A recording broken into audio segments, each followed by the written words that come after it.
आज पांगी में श्री ललित ठाकुर, अध्यक्ष कृषि उपज मंडी समिति चंबा व निदेशक हिमाचल सहकारी बैंक की अध्यक्षता में खेलकूद भवन किलाड़ में किसानों के लिए राष्ट्रीय कृषि बाजार के तहत एक दिवसीय किसान जागरूकता शिविर का आयोजन किया गया। इस दौरान किसानों, पशुपालकों और बागवानों को सरकार द्वारा चलाई जा रही लाभकारी योजनाओं की जानकारी मुहैया करवाई गई।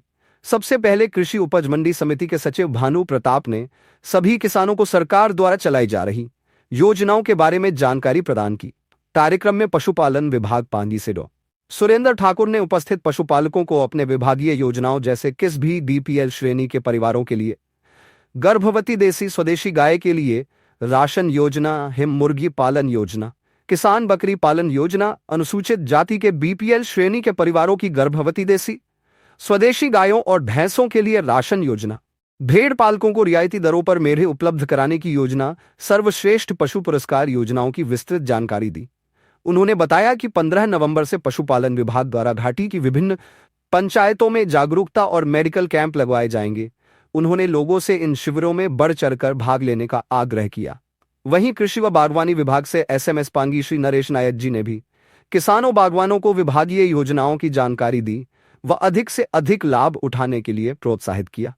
उन्होंने किसानों बागवानों से अनुदान राशि पर मिल रहे बीजों को लेने व क्रैश क्रॉप को बढ़ावा देने का आग्रह भी किया। साथ ही उन्होंने हिमाचल सरकार द्वारा चलाई जा रही हिमोन्नत राज्य कृषि यंत्रीकरण योजना, प्राकृतिक खेती खुशहाल किसान कृषि से संपन्नता योजना, मुख्यमंत्री कृषि संवर्धन योजना के बारे में भी विस्तृत जानकारी प्रदान की। अध्यक्ष कृषि उपज मंडी समिति जिला चंबा श्री ललित ठाकुर जी ने लोगों को संबोधित करते हुए बताया कि किसानों बागवानों की सुविधा के लिए जल्द ही मुख्यालय किलाड़ में कृषि उपज मंडी समिति की ओर से जल्द मंडी खोली जाएगी, जिससे घाटी के किसानों बागवानों को अपने उत्पाद के लिए आसानी से बाजार उपलब्ध होगा। उन्होंने विभागों से घाटी में अधिक से अधिक जागरूकता शिविर लगवाने के निर्देश से भी जागरूक होने व सरकार द्वारा चलाई जा रही लाभकारी योजनाओं का अधिक से अधिक लाभ उठाने के लिए प्रेरित किया।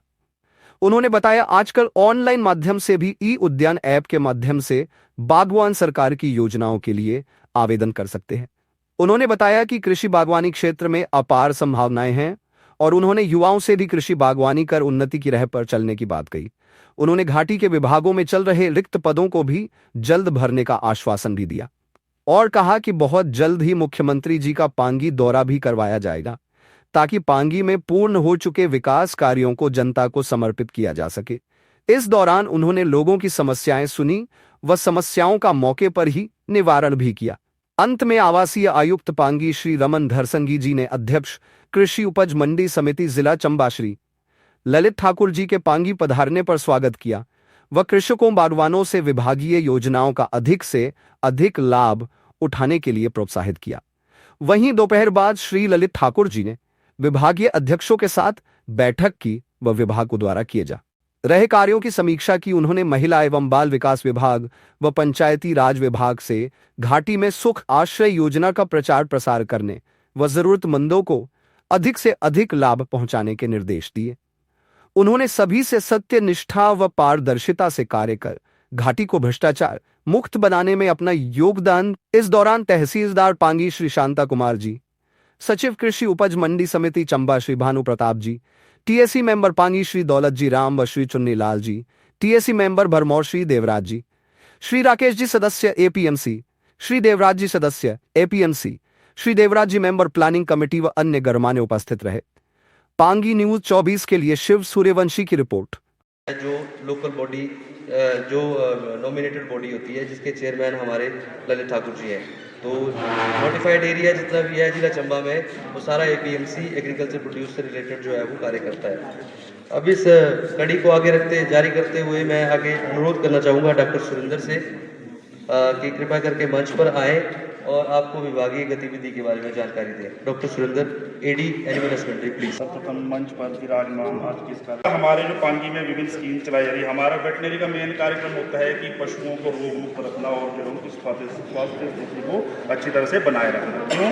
क्योंकि कई रोग पशुओं से मानव में आते हैं, मानव से पशु में आते हैं ना जी। तो हम पहले भी हर जगह पांगी में कैंप्स लगाकर और लोगों को जागरूक किया इस बारे में। जो हमारी मेन स्कीम चली NADC की, ये हमारे जो सेंट्रल गवर्नमेंट की स्कीम है, राष्ट्रीय पशु रोग नियंत्रण कार्यक्रम, जिसके तहत कि हमने इस वर्ष अभी अक्टूबर माह से लेके 15 नवंबर तक भेड़ बकरियों में FMD और PPR का टीकाकरण करना है। कुछ एक पंचायत और गांव में ये कार्य हो चुका है, कुछ में अभी होना है ना जी। उसके अलावा इस बार हमने जो गाय और चूजी में जो है LSD रोग के लिए रोकथाम के टीकाकरण किया था। माननीय अध्यक्ष महोदय, इस वर्ष हमने LSD के 8,000 पशुओं का टीकाकरण किया है और भेड़ बकरियों में 30,000 FMD और 30,000 PPR का टीकाकरण किया जाए। हमारे जो भारत देश में जो है पशुधन की गणना का कार्य किया जा रहा है, जो कि हमारी पांगी वैली में 15 नवंबर से शुरू कर दिया जाएगा, जिसमें कि प्रति व्यक्ति किसने कितनी गाय, किसने कितनी भेड़ बकरी, है ना जी, जो भी आपका पशुधन है उसकी पशुधन की जो गणना है वह हमारे पांगी घाटी में 15 नवंबर से स्टार्ट की जाएगी तथा 31 दिसंबर तक जो है इस कार्य को पूर्ण कर लिया जाएगा। और ये सारा कार्य जो है ऑनलाइन होगा। इसमें सारी एंट्रीज हम ऑनलाइन करेंगे और वो पूरे इंडिया का, मतलब देश का पूरा सॉफ्टवेयर में जाएगा। ये पशुओं की गणना इसलिए इम्पोर्टेंट होती है कि हमें पता चले कि देश में कितना पशुधन है। उस तरह से जो हमारे किसान भाई बहन हैं उनके लिए विभिन्न योजनाएं बनाई जाती हैं। योजनाएं तभी बना पाएंगे जब हमें उस स्थिति के बारे में पता हो गया कि हमारी पांगी घाटी में कितनी गाय हैं, कितनी भेड़ बकरियां हैं। तो इसलिए मैं आप सभी लोगों से आग्रह करता हूं कि जब 15 नवंबर से हमारे विभाग के कर्मचारी अधिकारी आपके गांव में आएंगे, वार्ड में आएंगे, तो कृपा करके अपने पशुओं का बिल्कुल सही सटीक इन्फॉर्मेशन उन्हें प्रदान करें। बताना चाहूँगा कृषि संवर्धन, मुख्यमंत्री कृषि संवर्धन योजना, इस योजना के तहत हमने किसानों को जो है बीज मुहैया करवाते हैं। बीज जो है इसमें कुछ 50% अनुदान पे मुहैया कराया जाता है, कुछ 30% अनुदान पे कराया जाता है। जैसा कि पानी घाटी में हमने लास्ट पिछले साल जो है मान्यता 500 कुंटल मटर का बीज जो है किसानों को उपलब्ध करवाया। तो इस साल जो है मटर के बीज की अच्छी प्रोडक्शन पैदावार घाटी में रही है और अच्छे रेट भी किसानों को मिले हुए हैं। एक एवरेज इस विभाग की तरफ से एक अनुमानित एवरेज जो है घाटी में 15 से 20 करोड़ के आसपास लगभग मटर का जो है उत्पादन हुआ है और उतना ही आलू की प्रोडक्शन जो है इस घाटी में पहली बार मिली है। विभाग की तरफ से कोशिश है कि इस साल फिलहाल आलू का बीज भी किसानों को उपलब्ध करवाएं। जैसे जैसे पंचायतों से हमारे पास डिमांड आएगी तो कोशिश करेंगे कि आलू का बीज भी विभाग की तरफ से जो है किसानों को सब्सिडी भी मिले। तो ये हमारे मुख्यमंत्री कृषि संवर्धन योजना के तहत हम ये चीज़ें कवर करते हैं। इसके साथ साथ मुख्यमंत्री प्रधानमंत्री सिंचाई योजना के तहत पिछले साल हमने 11 लाख इसमें खर्च किए हैं। 8 हेक्टेयर मान्यवर इसमें जो है सिंचाई के तहत माइक्रो इरीगेशन सिस्टम जो है दिया हुआ है और 100% कम्युनिटी में दिया हुआ है ये, ताकि किसानों को जो है सिंचाई की सुविधा सरकार ने क्लोज कर दी है, बंद ही कर दी है। इसके ऊपर जो है प्रधानमंत्री सिंचाई योजना स्कीम लाई है ताकि आपको इसमें जो है स्प्रिंकलर दिए गए हैं। ठीक है जी, आपने देखा होगा कि लाहौर में खेती में बहुत आगे जा चुका है, हिमाचल प्रदेश में लाहौर, किन्नौर, दूसरा कुल्लू। तो ये लोग ऐसे आगे नहीं गए, इन्होंने देखा कि देखिए आप सिंचाई के लिए स्प्रिंकलर बहुत ज़्यादा यूज़ करते हैं। ठीक है जी, तो इसमें पहले सरकार सिंचाई पर ड्रॉप मोड का, ठीक है जी, और अब प्रधानमंत्री सिंचाई योजना के तहत वही माइक्रो इरीगेशन सिस्टम हम दे रहे हैं। आप अप्लाई करें, 80-20 की स्कीम है, 80% इसमें अनुदान है और 20% आपका फार्मर शेयर। ठीक है जी, इसके बाद हमारे पास कृषि राष्ट्रीय कृषि यांत्रिकरण योजना, इस स्कीम के तहत हम लोगों को यांत्रिकरण के 50% सब्सिडी देते हैं। जैसे आपका पावर टिलर हो गया, ब्रश कटर हो गया, ट्रैक्टर हो गया बड़ा, या फिर पाइपें हो गई, वाटर कैरी पाइप जो रोल आते हैं हमारे पास 100 मीटर के, या इसमें तो और इंस्ट्रूमेंट आते हैं। इस साल हमने जो है हमारे पास 6 लाख रुपये फर्स्ट सरकार ने काम दिया था, तो 6 लाख में हमने जो है इस बार लोगों के लिए सीड बीज इम्प्लीमेंट मंगाया। सीड बीज अनाज रखने के लिए जो 2 कुंटल का जो है जो ड्रम होता है, तो इसमें हमने 200 सीड बीज मंगवाए हैं जो 10-15 दिन में हमारे पास पहुंच जाएंगे। उसके साथ साथ हमने कुछ टूल किट मंगवाए हैं, 100 टूल किट। उसमें 12-13 तरह के टूल किट रहते हैं किचन गार्डनिंग के, तो इस साल हम वो भी आपको नई एक शुरुआत कर रहे हैं ताकि ये चीज़ें भी आपके घर द्वार।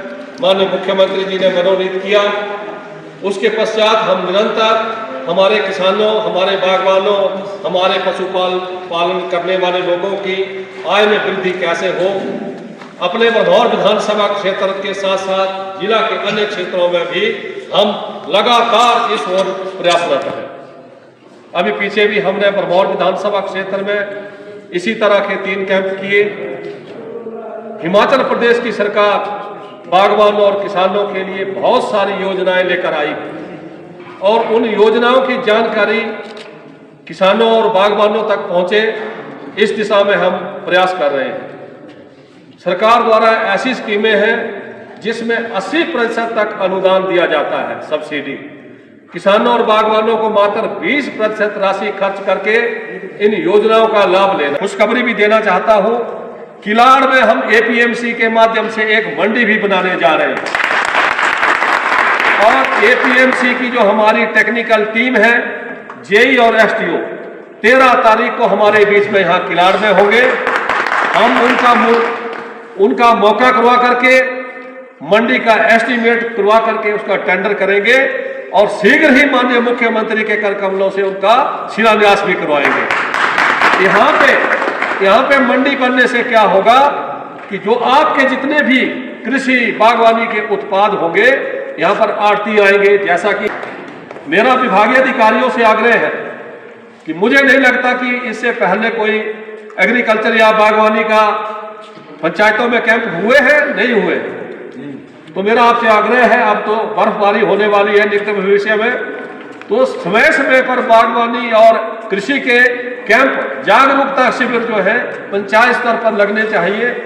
और जब ये कैंप लगेंगे, हमारे बागवान, हमारे किसान इसके लिए जागरूक होंगे, तो हम भी लाहौल स्पीति की तरह एक मिसाल पैदा करेंगे। और पांगी घाटी तो वैसे ही उपजाऊ भूमि है, यहाँ तो बहुत सारी अच्छी फसलें होती हैं।